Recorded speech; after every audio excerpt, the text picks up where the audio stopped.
béo béo nhắn lắm. Mất tuổi con nhân ta.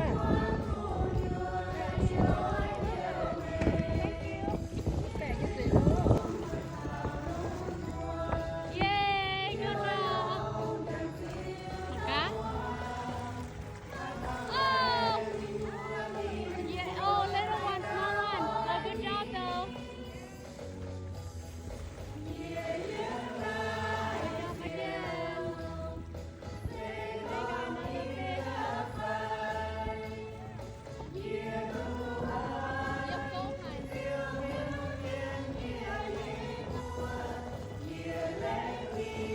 Oh, oh, big one, big one. Yeah, mọi người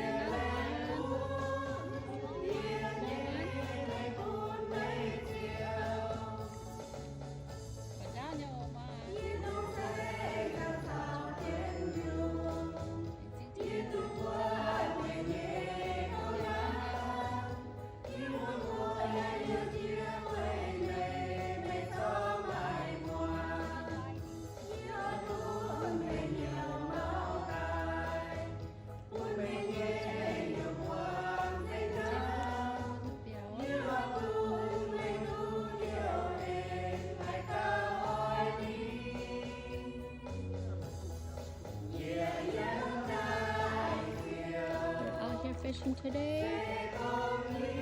Stay right. Fishing with my friend May over here.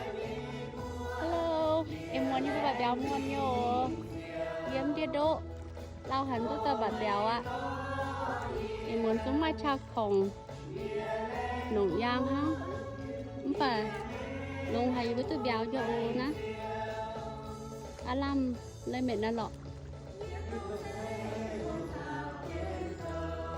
Lành tinh thiên hương trái thuốc bây bùa.